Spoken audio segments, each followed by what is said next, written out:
أعوذ بالله من الشيطان الرجيم. بسم الله الرحمن الرحيم.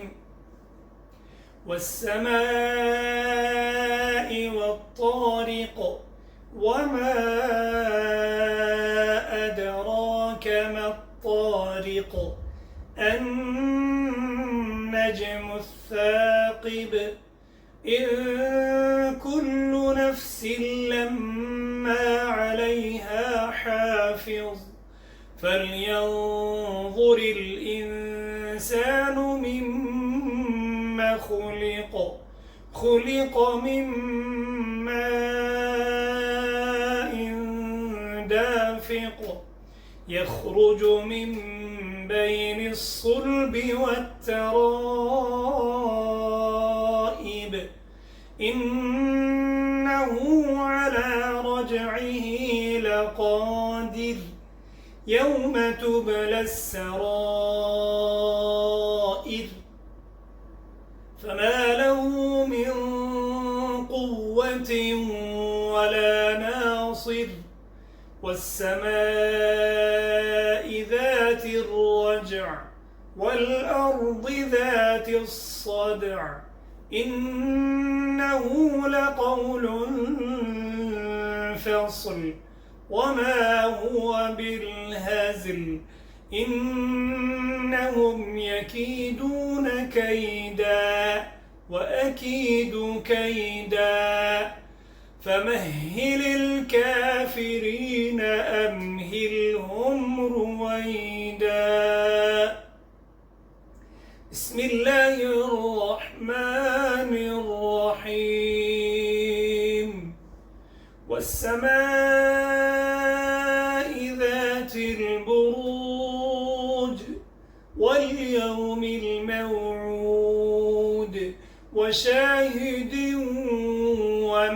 ومشهود قتل أصحاب الأخدود النار ذات الوقود إذ هم عليها قعود وهم على ما يفعلون بالمؤمنين شهود وما نقموا منهم إلا أن يؤمنوا بالله العزيز الحميد الذي له ملك السماوات والأرض والله على كل شيء شهيد. إن الذين فتنوا المؤمنين والمؤمنات ثم لم يتوبوا فلهم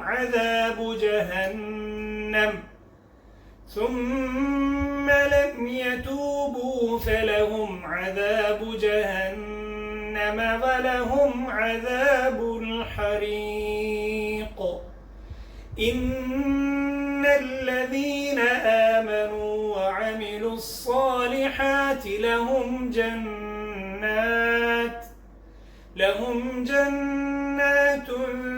تجري من تحتها الأنهار ذلك الفوز الكبير.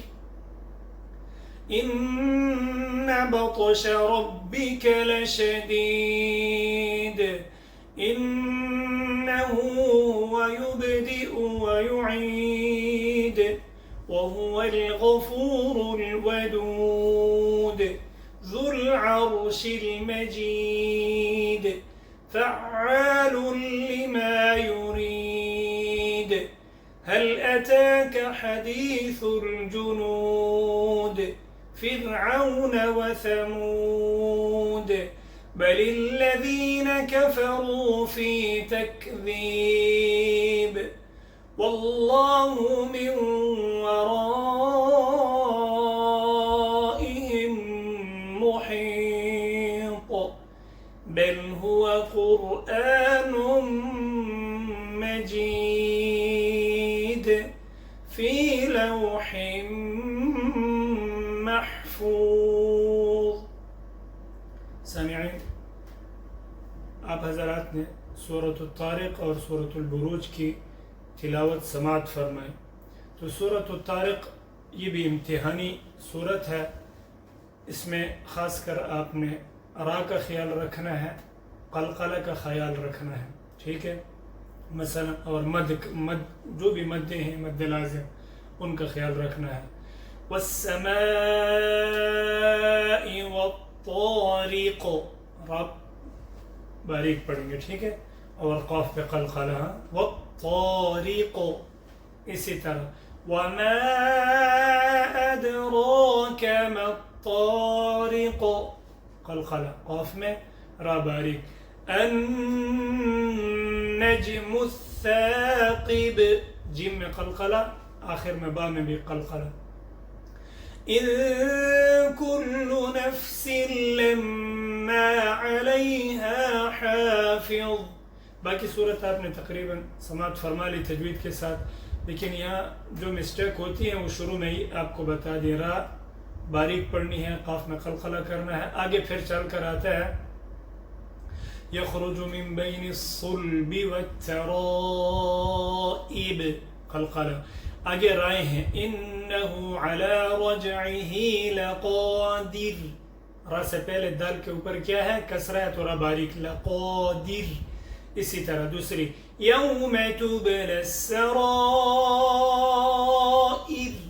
حمزہ کے اوپر کیا ہے؟ کسرہ ہے، زیر ہے را سے پہلے، تو یہ بھی باریک پڑھیں گے. اور توب قلقلہ کریں گے، ٹھیک ہے. اسی طرح فما له من قوة ولا ناصر، را سے پہلے صاد پہ زیر ہے، کسرہ ہے، تو را باریک پڑھیں گے، ٹھیک ہے. آگے والسماء ذات الرجع، جیم میں قلقلہ کریں گے اور عین میں ہم سے یعنی تھوڑا یہ ساؤنڈ آنی چاہیے، ٹھیک ہے. والأرض ذات الصدع، دل میں قلقلہ، ذات الصدع، ٹھیک ہے. آگے باقی سیم ہے. اسی طرح سورہ بروج جب آپ سٹارٹ کریں گے تو اس میں بھی قلقلے کا خیال رکھنا ہے، وقف کا خیال رکھنا ہے. والسماء ذات البروج، قلقلہ. واليوم الموعود، قلقلہ. وشاهد ومشهود، قلقلہ، ٹھیک ہے. اسی طرح آگے اب کنٹینیو رکھے مشق، ٹھیک ہے. ہاں اس میں آگے جب ہم پڑھتے ہیں نا ان الذين فتنوا المؤمنين والمؤمنات ثم لم يتوبوا فلهم عذاب جہنم، اگر اب سانس ٹوٹ جاتا ہے تو یہاں تک پہنچائیں، پھر دوبارہ ثم لم يتوبوا سے پڑھ کے پورا کریں گے. اسی طرح دوسرے میں ان الذين آمنوا وعملوا الصالحات لهم جنات، یہاں تک پہنچائیں گے، ٹھیک ہے. ایک بات ذہن میں رکھیں، کبھی بھی تجری پہ وقف نہیں کرنا. یہ شاید میں نے پہلے بھی کسی ویڈیو میں بتایا. تجری پہ پہلے سے آپ مائنڈ بنائیں، اگر کہیں تجری آ رہا ہے تو آپ اس سے پہلے یا اس سے ایک دو حرف بعد میں وقف کریں، جیسے یہاں آ رہا ہے، ٹھیک ہے. ان الذين آمنوا وعملوا الصالحات لهم جنات، یہاں رکیں گے. ایسے نہیں کہ آپ تجری پہ رک جائیں، تو یہ بہت بڑی غلطی ہے، لحن جلی کہہ لیں، ٹھیک ہے. جنات پہ وقف کریں گے، پھر دوبارہ سے پڑھ کے لہم جنات تجری من تحتها الانہار، یہاں بھی ٹھیک ہے. ذلك الفوز الكبیر.